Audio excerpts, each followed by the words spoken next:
कि उस जमाने के कोई एक आचार्य, कोई बहुत बड़े पंडित, कोई बहुत बड़े विद्वान, उन्होंने देखा कि सदन कसाई के पास शालिग्राम है, चमत्कारी। उन्होंने एक दिन सदन कसाई को बड़ी डांट लगाई, मूर्ख, धूर्त, तू भगवान को मांस विक्रय के लिए तौलने का काम करता है। ये कोई पत्थर नहीं है, ये कोई वजन का बाट नहीं है, शालिग्राम है, तुझे शर्म नहीं आती, तू धूर्त है। कहते हैं कि सदन कसाई की आंखों में आंसू आ गए और उसने शालिग्राम जी को हाथ धोकर के हाथ में लिया, हृदय से लगाया, पंडित जी को दिया। सरकार, हम तो पूजा नहीं कर सकते क्योंकि मैं तो गंदा रहता हूं, जो भूल हुई वो अनजाने में हुई, कृपा करके इन पर तुलसी दल अर्पित करना। हम तो हमेशा खून से रक्त रंजित की बूंदें चढ़ाते हैं, तुम इन पर तुलसी दल अर्पित करना, तुम इनको पंचामृत से अभिषेक करना, तुम इनको दुग्धाभिषेक करवाना, तुम इनका रुद्राभिषेक करना, तुम इनका खूब आनंद के साथ अभिषेक करना, इन्हें ले जाओ। वो ब्राह्मण सदन कसाई के ठाकुर को, शालिग्राम को घर पर लाता है। घर पर लाकर के पूजा मंदिर में उसने वही पवित्र करने के लिए गंगा जल स्नान, दुग्धाभिषेक, दधी अभिषेक, पंचामृताभिषेक आदि आदि से अभिषेक ठाकुर जी का करवाया। इत्र फुलेल लगाया, फूल माला पहनाई, चंदन तिलक लगाया, वही आरती कर्पूर गौरम करुणावतारम, वही स्तुति मधुराष्टकम मधुरम मधुरम वदनम मधुरम नयनम मधुरम हसितम मधुरम की स्तुति की। आंखों में आंसू भर करके क्षमा मांगी, ठाकुर क्षमा करना, वो तो धूर्त है, वो तो मूर्ख है, वो नालायक है, अपने गंदे हाथों से तुम्हें छूता रहा, स्पर्श करता रहा, बड़े पाप का राम राम राम राम राम। हे ठाकुर माफ कर देना, उसको भी माफ करना, हमको भी माफ करना। और वही स्तुति करके पंडित जी तो प्रसन्न थे कि हमने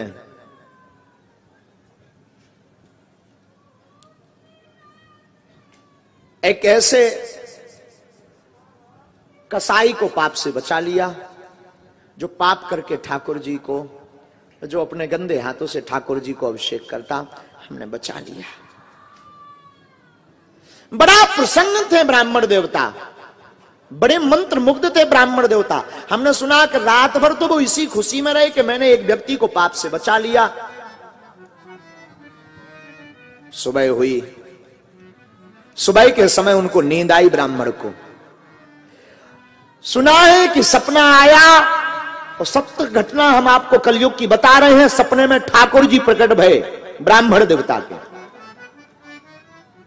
और सपने में जाकर के ठाकुर जी ने दुत्कारा, ए ब्राह्मण उठ, तू मुझे भक्त से अलग करता है। हमने सुना कि भगवान ठाकुर जी प्रकट नहीं हो, रोष में प्रकट भये सपने में। और सपना भी ऐसा नहीं कि कोई गहरी नींद का, आंखें खुली हुई निर्भूलता में ब्राह्मण लेटा है और ठाकुर जी मारे आवेश के खड़े हुए हैं। आंखों में उनके वो रक्त रंजिता छाई हुई है, आंखें लाल हैं, होंठ फड़फड़ा रहे हैं, और ठाकुर जी कह रहे हैं ब्राह्मण देवता तुमने गलत किया।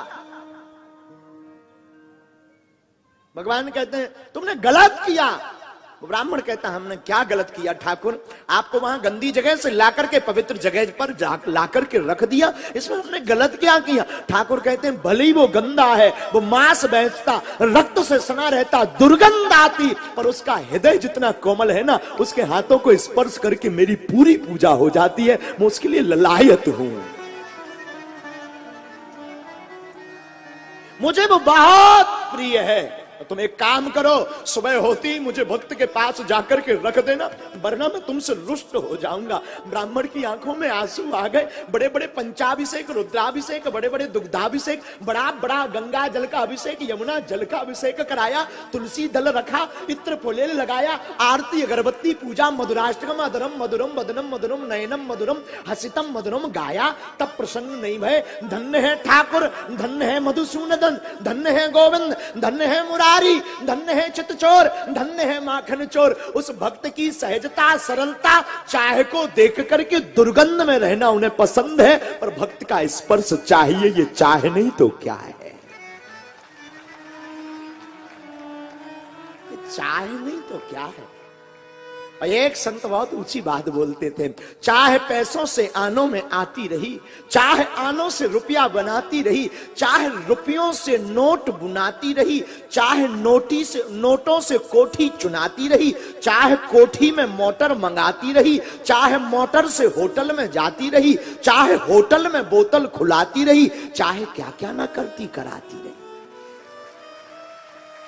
चाहे पैसों से आनों में आती रही, चाहे आनों से रुपया बुनाती रही, चाहे रुपयों से नोट बनाती रही, चाहे नोटों से कोठी चुनाती रही, चाहे कोठी से मोटर मंगाती रही, चाहे मोटर से होटल में जाती रही, चाहे होटल में बोतल खुलाती रही, चाहे क्या क्या ना करती कराती रही, चाहे पाली जिन्होंने वो पीले हुए, चाहे छोड़ी जिन्होंने वो रसीले हुए, चाहे जी से लगी जी जरा हो गया, चाहे हरी से लगी जी हरा हो गया, अब एक ही चाहे हमको चाहिए, वो अगर चाहे तो फिर क्या चाहिए।